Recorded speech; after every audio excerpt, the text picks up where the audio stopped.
Hi guys, welcome back. So Manjummel boys കണ്ടു രാവിലെ.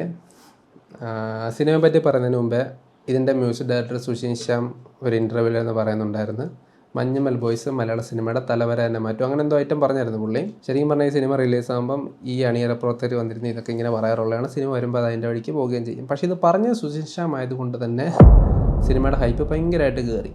ഞാൻ നല്ല ഹൈപ്പിലാണ് സിനിമ കാണാൻ പോയത്.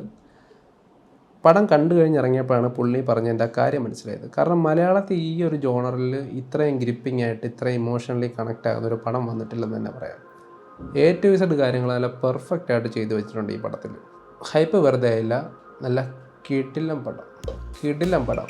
ആദ്യം തൊട്ട് അവസാനം വരെ ആ ജോണറിനോട് 100% നീതി പുലർത്തി പക്ക എൻ്റർടൈൻമെൻറ്റ് പടമായിട്ട് നമുക്ക് കണ്ടിരിക്കാം. കാരണം അതാണ്, ആ ഐറ്റം ഉണ്ട്. നിങ്ങൾ പോയി കണ്ട് തിയേറ്റർ എക്സ്പീരിയൻസ് മസ്റ്റാണ്, ഒരിക്കലും മിസ്സാക്കരുത്. നിങ്ങളിപ്പം പോയി ടിക്കറ്റ് ബുക്ക് ചെയ്തു. ഞാൻ അങ്ങനെ എല്ലാ പടങ്ങളും പറയാറില്ല, എനിക്ക് ഭയങ്കരമായിട്ട് ഇഷ്ടമായി പടം. ഇത് നമ്മൾ മലയാള സിനിമയെ നമ്മൾ ഒരുപാട് സർവൈവൽ ത്രില്ലേഴ്സ് കണ്ടിട്ടുണ്ടെങ്കിലും ഇതൊരു റിയൽ ലൈഫ് ഇൻസിഡൻ്റ് ആണ്, ഇങ്ങനെ നടന്നൊരു കാര്യമാണ്. സോ അത് സിനിമാറ്റിക്കലി കാണുമ്പോൾ ആ വിഷ്വലും കാര്യങ്ങളും എല്ലാം കൂടി വരുമ്പം ഇത് വേറൊരു ലെവലിലേക്കാണ് പടം അവർ ചെയ്ത് വെച്ചിരിക്കുന്നത്. ചിദംബരം എന്ന് പറയുന്ന ഡയറക്ടർ, പുള്ളിയുടെ മുമ്പത്തെ പടം ജാനേമൻ ആയിരുന്നു. സോ ജാനേമൻ ഞാൻ ഭയങ്കരമായിട്ട് എൻജോയ് ചെയ്ത് തിയേറ്ററിൽ നിന്ന് കണ്ടൊരു പടമാണ്.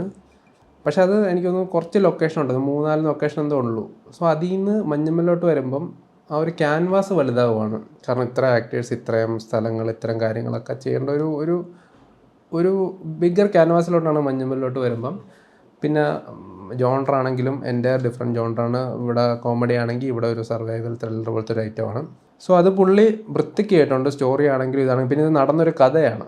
സോ നടന്നൊരു കാര്യമാകുമ്പം തന്നെ നമുക്ക് അതിൻ്റെ അകത്ത് വേറെ മാറ്റാനൊന്നും പറ്റത്തില്ല. സോ അവിടെ എന്തൊക്കെ ചെയ്യാൻ പറ്റുമോ ആ ഒരു കാര്യത്തിൽ പുള്ളി ചെയ്ത് വിജയിച്ചിട്ടുണ്ട്. അതിൻ്റെ കൂടെ പറഞ്ഞാണ് സുഷിൻ ശ്യാമിൻ്റെ മ്യൂസിക് ഒരു രക്ഷയില്ല. എല്ലാം നമുക്ക് ഒരു ഐറ്റം കിട്ടുമല്ലോ, ഒരു സിനിമാറ്റിക് എക്സ്പീരിയൻസിൻ്റെ ഒരു പീക്ക് മൊമെൻറ്റ്. അതൊക്കെ നമുക്ക് ഈ സിനിമയിൽ കാണാം, ആ ഒരു പരിപാടിയൊക്കെ.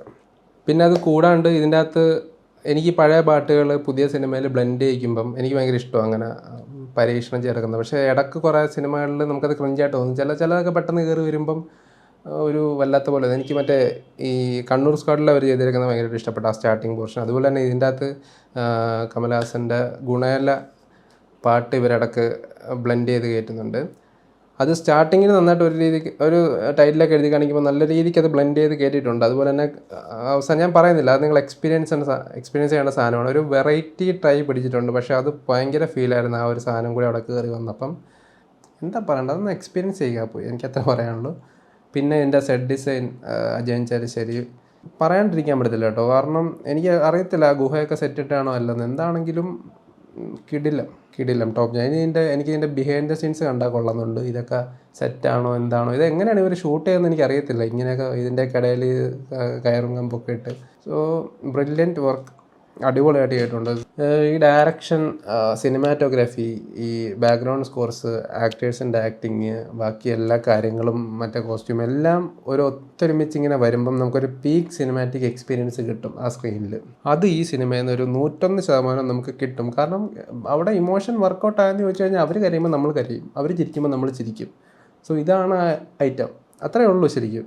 അത് ഈ സിനിമയിൽ നിന്ന് നമുക്ക് 101% നമുക്ക് ഈ സിനിമയിൽ നിന്ന് കിട്ടും. നമുക്ക് തിയേറ്റർ, ഇത് OTTയിൽ വരാമെന്ന് വെയിറ്റ് ഇരിക്കരുതെന്ന് ഞാൻ പറയത്തുള്ളൂ. കാരണം ടിക്കറ്റ് എടുത്ത് നേരെ പോയി കാണുക, ഒന്ന് എക്സ്പീരിയൻസ് ചെയ്യുക, ദാറ്റ്സ് ഇറ്റ്. ഇത് ഞാൻ അങ്ങനെ എല്ലാ സിനിമയൊന്നും പറയാറില്ല പോയി കാണണമെന്ന്, പക്ഷേ ഇത് മസ്റ്റ് വാച്ചാണ്. Don't miss it in theatres. ആ ഒരു എക്സ്പീരിയൻസ് നിങ്ങൾ അനുഭവിച്ച് അറിയുക. ഓക്കെ, എനിക്ക് ശരിക്കും പറഞ്ഞാൽ ജെനുവൻലി സന്തോഷമുണ്ട്. കാരണം അപ്പറെ പ്രേമലു ഹൗസ്ഫുള്ളായിട്ട് ഓടുന്നു, ബ്രഹ്മയുഗം, പിന്നെ ഇപ്പം ഇതും. സോ കൊള്ളാം. 2024 നല്ലൊരു തുടക്കം മലയാള സിനിമയ്ക്ക്. So I M so happy. നിങ്ങളും പോയി സിനിമ കണ്ടിട്ടുള്ളവർ നിങ്ങൾക്ക് സിനിമയെ പറ്റിയുള്ള അഭിപ്രായങ്ങൾ താഴെ പറയുക. കാണാത്തവർ ഒരിക്കലും മിസ് ചെയ്യരുത്. Go watch it in theatres. So that's it for my review. ഞാൻ പണ്ട് മറ്റേ റോസാപ്പൂ എടുത്ത് ഇതിൻ്റെ അകത്തിട്ട് വെച്ച് എപ്പോഴും അതിൻ്റെ അകത്ത് വാടാണ്ടിരിക്കുന്നുണ്ട്. ഉണങ്ങി. So guys, see you. Bye.